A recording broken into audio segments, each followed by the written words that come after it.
So what is up guys? So nandito nga pala tayo sa Posh Motorcycle Shop.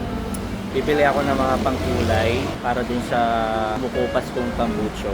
So kung nagkukupas na rin yung kulay ng tambucho nyo, tara samahan nyo ako mamili ng mga kulay or bumili ng kulay para mabuhay ulit yung kulay ng tambucho natin. Also bibili rin tayo ng para papakulay sa iba natin maliliit na parts ng fairings natin. So tara samahan nyo ako. Let's go! And guys, ayun o, nakita ko nga pala. So, naka 10% discount ang Posh Motorcycle Shop sa lahat ng partners, couriers nila, which is ang Grab, Move It, Foodpanda, Angkas at saka Lalamove. So, kung isa ka sa mga limang yan na partner couriers ng Posh Motorcycle Shop, may 10% discount ka sa lahat ng items nila doon sa loob. So, tara, pasok na tayo.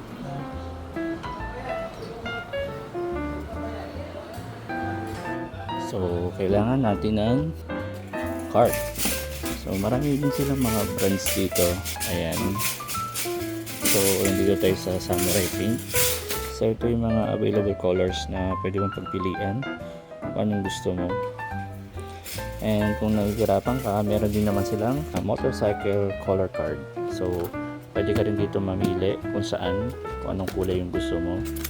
And meron din silang instruction kung paano siya gamitin guys. So importante malaman nyo to bago kayo magsimula mag-paint. Next natin muna is unahin natin ang para mas maganda to guys, hologram clear. So ito ata siya, ganito yung kulay ng hologram clear guys. Ayan, wala siyang black pero parang siyang may mga sparkling. So siguro kunin na natin tong dalawa for only 730. Ayan. Malay natin in the future, kailangan natin tong hologram clear. Depende na lang kung saan natin siya i-apply. Ayan pa, marami pang kulay guys. So, next naman natin ito. Ano to? Clear. So, kailangan natin to guys. Kunin na natin tong tatlo. Next ay ito. Dark green, candy dark green. So, ganito yung kulay ng candy dark green guys. Candy dark green. Ayan siya. Ganito yung may kalalabasan niya. Hindi rin natin masabi kung ilang parts ng pairings natin. Yung mga maliliit na pairings yung pwede natin makulay dito. So, only 260. Ayan, 260 ang isa. So, kukuha tayo ng tatlo. Alay nyo ulit in the future kung ano yung makulayan natin. So, ayan, tatlo. So, tatlong clear, tatlong candy dark green, tsaka dalawang clear hologram. Ano pa? Okay tayo. Since nagkukupas na yung kulay ng tambucho natin, hindi ko sure kung matte black ba ang tawag doon. Much better na kulayan na natin siya para mas mabuhay yung kulay niya. May nakapagsabi sa akin na merong preferred color para sa tambucho. Ito ata yun. So this is H2 black high temp. So ito daw yung recommended para sa tambucho na stock para sa NMAX. 440 ang isa. Ganito siya guys. Kukuha na tayo ng apat na. Itong apat na to. Kunin na natin. Ito, kunin na natin to. So syempre para ma-kompleto na to at para ma-achieve natin tong kulay na to, bukod sa meron tayong clear, kailangan natin ng primer. Meron silang primer dito guys. So ito, silver primer for only 280 guys. And ito yung silver primer nila. Naka-display na rin lang naman tong tatlo na yung kukunin natin guys.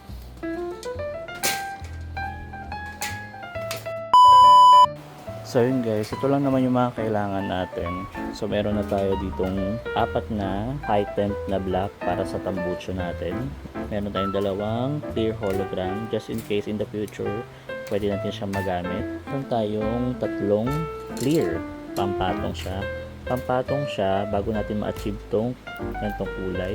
So meron tayo ditong tatlong primer, silver primer. And lastly, meron tayong tatlong candy dark green. Para ma-achieve nyo yung ganitong kulay, gagamit muna kayo ng primer, then sumunod yung clear, and next is yung candy dark green. So let's see kung ma-achieve natin itong kulay na to kapag nag-DIY tayo. So tara, check out na natin to. Let's go!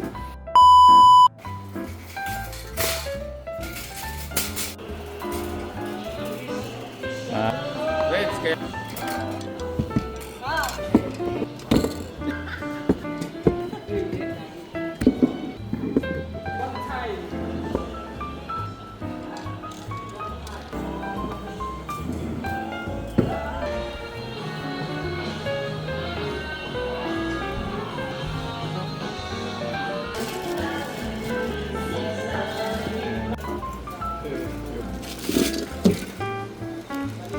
Salamat po.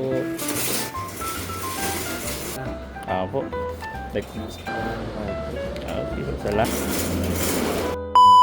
And that's all guys for our grocery here sa Bosch Motorcycle Shop. So abangan nyo yung pagpapaint natin sa ating muffler, na stock muffler para sa ating NMAX version 2, which is ang high temp na black ng Samurai. So susubukan natin yung kung maganda nga yung nakakalabasan nun. So syempre susubukan din natin soon yung candy dark green sa ibang parts ng NMAX natin. So abangan nyo yun guys sa sunod na video natin. So stay tuned guys. Let's go!